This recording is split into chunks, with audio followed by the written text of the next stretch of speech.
नमस्कार, मैं डॉक्टर श्रद्धा वशिष्ठ आपका सबकी शिक्षा में बेहद स्वागत करती हूँ। आज मैं लेकर आई हूँ आपके लिए एक बहुत ही महत्वपूर्ण जानकारी जो कि संबंधित है राजकीय सर्वोदय विद्यालय दिल्ली दाखिला से। जी हाँ, राजकीय सर्वोदय विद्यालय में होने जा रहा है दाखिला शुरू। 2020-2021 सत्र के दाखिले नर्सरी केजी और पहली कक्षा के होने वाले हैं शुरू।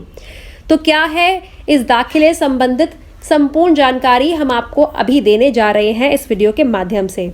देखिए, DOE यानी कि डायरेक्टरेट ऑफ एजुकेशन ने जारी किया है एक सर्कुलर यानी कि अधिसूचना, जिसमें उन्होंने यह कहा है कि नर्सरी केजी और पहली कक्षा के दाखिले 2 तारीख यानी कि 2 मार्च से शुरू हो रहे हैं और 17 मार्च तक दाखिले किए जाएंगे। 2 मार्च से 17 मार्च, क्योंकि दाखिलों में आपको स्कूल जाना होगा, स्कूल से फॉर्म लेना होगा, फॉर्म को भरना होगा, ज़रूरी कागजात साथ जोड़ने होंगे और वापस स्कूल में वह जमा करवाने होंगे। इसलिए यह प्रक्रिया ऑफलाइन मोड के द्वारा की जाएगी। जी हाँ, यह जो दाखिला प्रक्रिया है ये ऑफलाइन मोड के द्वारा की जाएगी।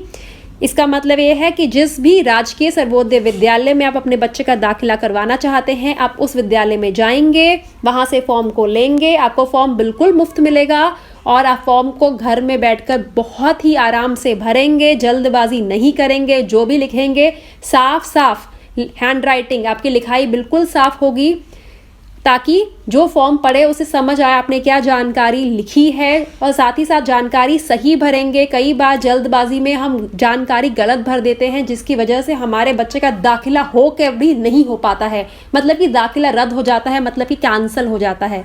इसलिए आपको बहुत ही आराम से फॉर्म को भरना होगा, जल्दी नहीं करनी होगी, और जो आपकी लिखाई होगी, जो हैंड राइटिंग होगी, वह एकदम क्लियर होनी चाहिए, साफ होनी चाहिए। तो 2 मार्च से दाखिले हो रहे हैं शुरू और फॉर्म को भरकर जमा करने की आखिरी तारीख है 17 मार्च 2020। यदि आप चाहते हैं आपको मिले इस भाग दौड़ वाली दाखिला प्रक्रिया में थोड़ा सा आराम, तो आराम आपको इस प्रकार से मिल सकता है कि आप घर बैठे बैठे पा सकते हैं एडमिशन फॉर्म। आप डायरेक्टरेट ऑफ एजुकेशन यानी कि शिक्षा विभाग की वेबसाइट को ओपन कर सकते हैं, जो कि है www.edudel.nic.in www.edudel.nic.in। आप उसे ओपन कर सकते हैं। उसमें गवर्नमेंट स्कूल एडमिशन जहां पर लिखा होगा वहां पर आप क्लिक कर डाउनलोड कर सकते हैं राजकीय सर्वोदय विद्यालय नर्सरी केजी और पहली कक्षा का एडमिशन फॉर्म।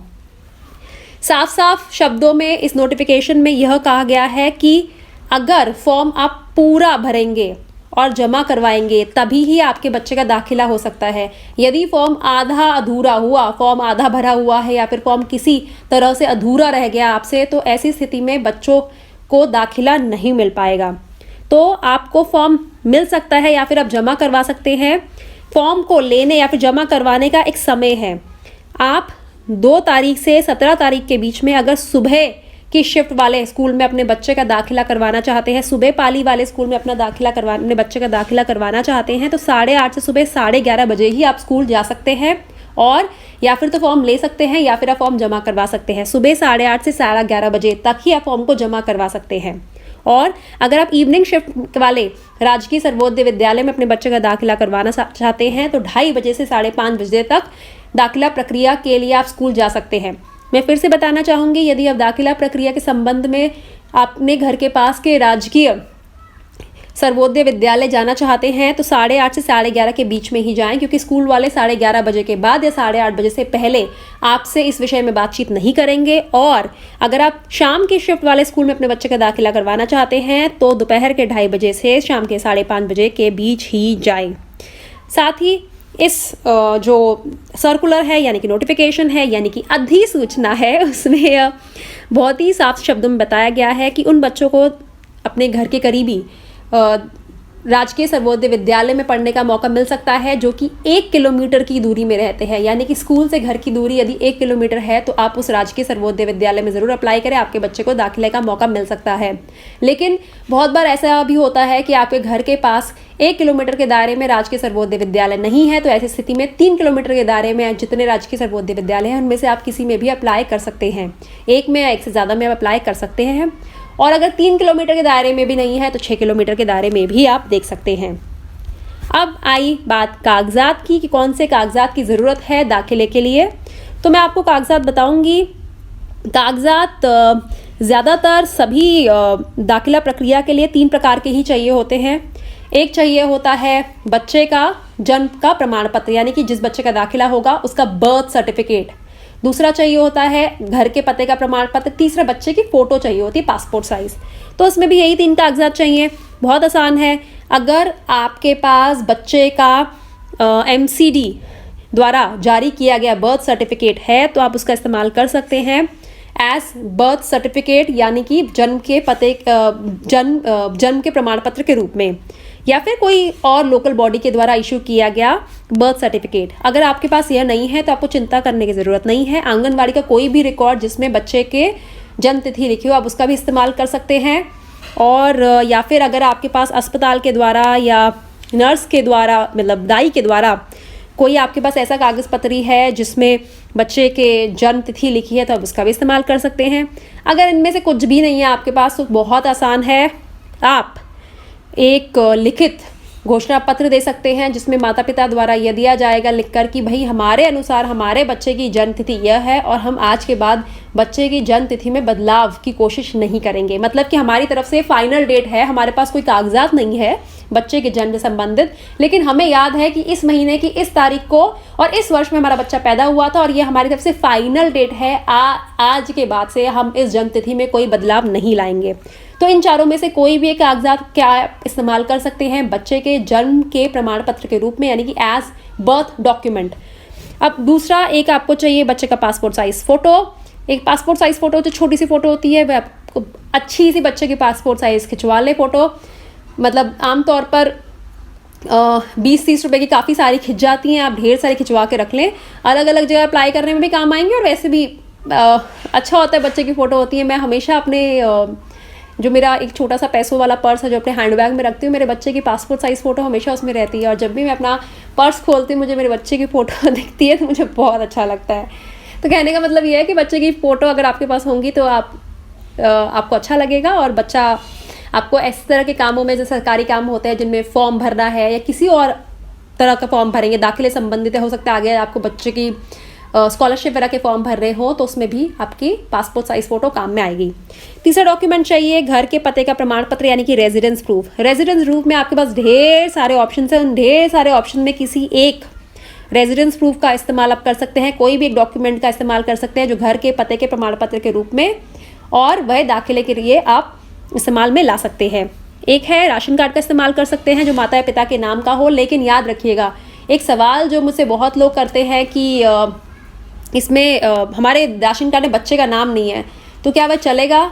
तो जी नहीं चलेगा अगर आपके बच्चे का नाम राशन कार्ड में नहीं है। अगर आप बच्चे का दाखिला करवाना चाहते हैं, बच्चे के माता पिता का राशन कार्ड उनके नाम का बना है तो बच्चे का नाम भी होना चाहिए, क्योंकि एक लीगल डॉक्यूमेंट होगा कि ये आपका बच्चा है और ये बच्चा वहीं पे रहता है, तभी उस बच्चे के दाखिले में आप यह कागजात का इस्तेमाल कर सकते हैं।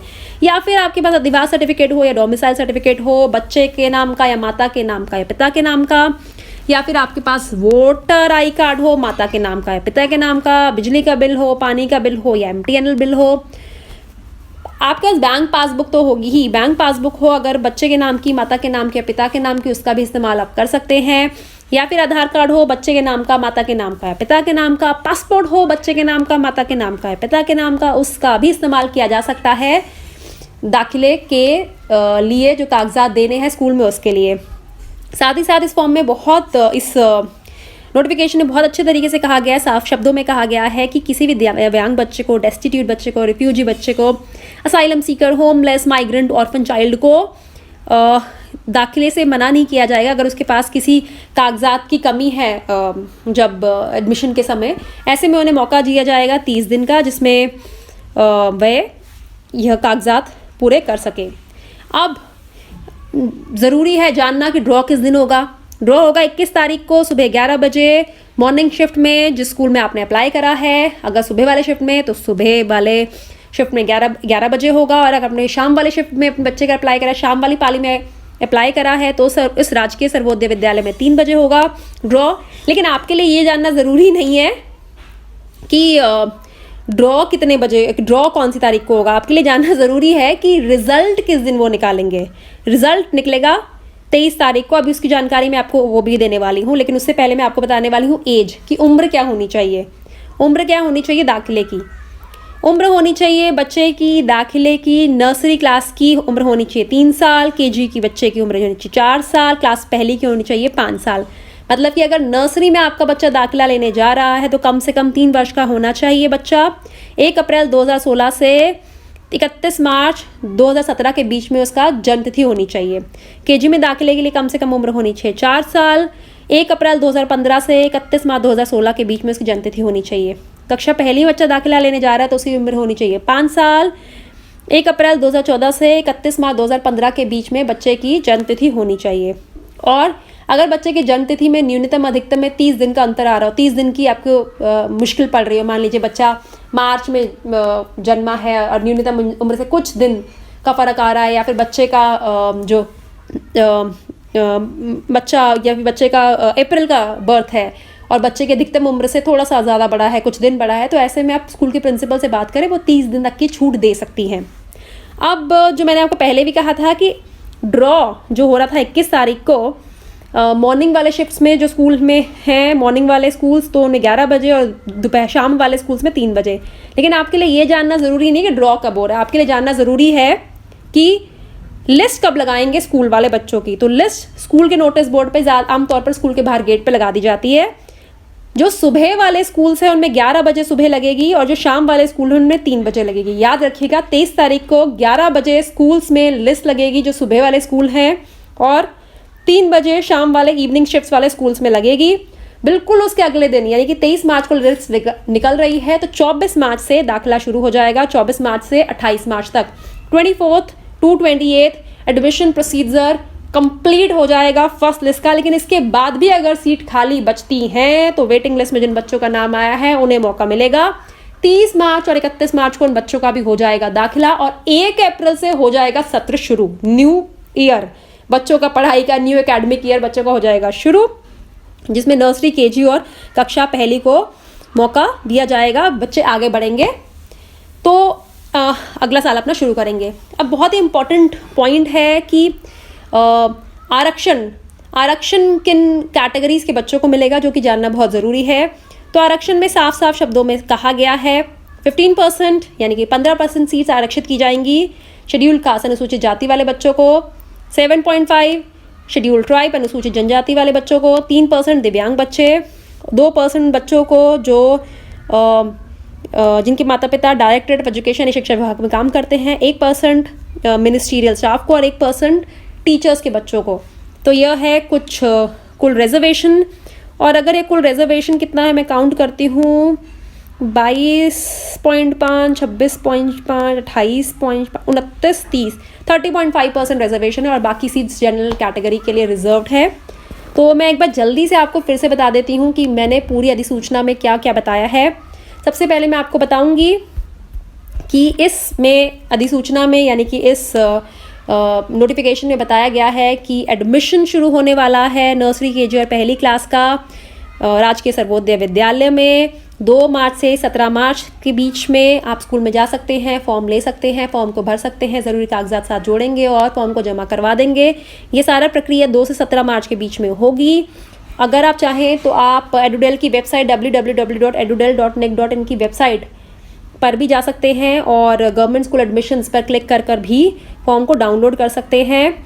जो मॉर्निंग शिफ्ट्स हैं वो 8:30 से 11:30 के बीच में, उनमें दाखिले की प्रक्रिया से संबंधित आप बात कर सकते हैं या फिर लेने जा सकते हैं या फिर जमा करवाने जा सकते हैं। इवनिंग शिफ्ट्स में 2:30 बजे से 5:30 बजे तक। और अगर आपके घर के पास के सर्वोदय विद्यालय है तो 1 किलोमीटर के डिस्टेंस में जो भी सर्वोदय विद्यालय है आप उसमें अप्लाई करिए। अगर 1 किलोमीटर के अंदर नहीं है, 3 किलोमीटर के अंदर, 3 किलोमीटर के अंदर नहीं है तो उससे ज़्यादा जो है उसमें आप अप्लाई करिए। और जो डॉक्यूमेंट चाहिए होंगे, बर्थ सर्टिफिकेट चाहिए होगा, एक बच्चे की पासपोर्ट साइज़ फ़ोटो चाहिए होगी, एक प्रूफ ऑफ रेजिडेंस चाहिए होगा। और ड्रॉ 21 तारीख को हो जाएगा, लेकिन बच्चों की सिलेक्टेड कैंडिडेट्स की लिस्ट 23 तारीख को लगेगी। सुबह 11 बजे मॉर्निंग शिफ्ट वाले बच्चों की और 3 बजे इवनिंग शिफ्ट वाले बच्चों की। 24 से 28 तारीख 24 to 28 मार्च के बीच में पहली लिस्ट में जो भी बच्चे हैं उनका एडमिशन क्लोज हो जाएगा, यानी कि एडमिशन से रिलेटेड उनकी सारी फॉर्मेलिटीज़ पूरी हो जाएंगी। अब अगर सीट्स बच गई तो 30 और 31 वह तारीख है जो वेटिंग लिस्ट वाले बच्चों को मौका मिलेगा अपना दाखिला करवाने का। और उसके बिल्कुल अगले दिन यानी कि 31 मार्च का अगले दिन होता है 1 अप्रैल, और 1 अप्रैल से दाखिला ख़त्म हो जाएगा। 1 अप्रैल पे दाखिला ख़त्म हो चुका होगा और नया शैक्षिक सत्र शुरू हो जाएगा। मैं बच्चों की उम्र बताना चाहती हूँ। नर्सरी में दाखिले के लिए 31 मार्च 2020 को बच्चे की उम्र होनी चाहिए 3 साल। केजी में दाखिले के लिए 31 मार्च 2020 को बच्चे की उम्र होनी चाहिए 4 साल, और 31 मार्च 2020 में को 5 साल उम्र होनी चाहिए। अगर यदि बच्चा कक्षा पहली में दाखिला लेने जा रहा है 30 दिन की छूट मिल सकती है न्यूनतम उम्र में या अधिकतम उम्र में, और यह छूट देने का अधिकार है स्कूल की प्रिंसिपल को, यानी कि जिस भी राजकीय सर्वोदय विद्यालय में आप दाखिला लेने जा रहे हैं उसकी प्रिंसिपल को इसका अधिकार है। तो यह थी सारी जानकारी, और मैंने कोशिश करी है नोटिफिकेशन का हर एक शब्द आपको उसकी जानकारी दूँ, उसके बारे में बताऊँ, और कोशिश करिए कि डिटेल में विस्तृत जानकारी दूँ, और एक एक पॉइंट को बार बार 1 बार 2 बार 3 बार 4 बार समझाऊँ ताकि कोई कन्फ्यूजन ना रहे। और फिर भी अगर आपको लगता है कि कोई ऐसा पॉइंट है जिस पे आपको और जानकारी चाहिए तो कमेंट के माध्यम से मुझसे पूछें, मैं आपको बताऊंगी आपके सवालों का जवाब। और आप सभी से मेरी अपील है कि आपके लिए बहुत मेहनत करती हूँ मैं, और करती आ रही हूँ, कर रही हूँ, करती रहूँगी। तो आपकी तरफ से एक फेवर चाहती हूँ, आपकी तरफ से एक चीज़ एक्सपेक्ट करती हूँ कि आप इस चैनल को सब्सक्राइब भी करेंगे, आप हमारी वीडियो को लाइक भी करेंगे। और एक और छोटा सा फेवर है, चाहती हूँ आपसे कि प्लीज़ अगर आप चाहते हैं औरों की मदद करना और आप चाहते हैं कि आपके मन को भी उतना संतुष्टि भाव मिले जैसा कि मैं महसूस करती हूँ, तो प्लीज़ अपनी वीडियोस को फेसबुक पर शेयर करें सभी के साथ, ताकि ज़्यादा से ज़्यादा इस वीडियो को लोग देखें और उन्हें अपने बच्चे के दाखिले की प्रक्रिया को समझने में आसानी हो, और व्हाट्सएप के माध्यम से इसे दूसरों को सेंड भी करें। हमेशा याद रखिएगा, ज्ञान एक ऐसी चीज़ है जो बांटने से हमेशा बढ़ती है, और दुआएं ऐसी चीज़ हैं जब कोई आपको देता है तो वाकई में उनका आपकी ज़िंदगी पे असर पड़ता है। ये मैंने महसूस किया है, ये मेरे साथ होता है। जितने लोगों का मेरे पास आशीर्वाद आ रहा है, सबकी शिक्षा के माध्यम से दुआएं मिल रही हैं, मेरी ज़िंदगी बेहतर हो रही है, मेरे परिवार के साथ सब कुछ बेहतरी चल रही है, और ये कहीं ना कहीं मैं मानती हूँ आप सभी की दुआएं हैं, आप सभी का आशीर्वाद है। तो अगर आप भी चाहते हैं ऐसी दुआएं आपको भी मिले तो प्लीज़ सबकी मदद करिए। मेरी बात का यकीन रखिए, जब आप औरों की मदद करेंगे तो आपको इतनी इतनी इतनी संतुष्टि मिलेगी जिसकी आप कल्पना भी नहीं कर सकते। अब मुझे डॉक्टर श्रद्धा वशिष्ठ को इजाज़त दीजिए। नमस्कार।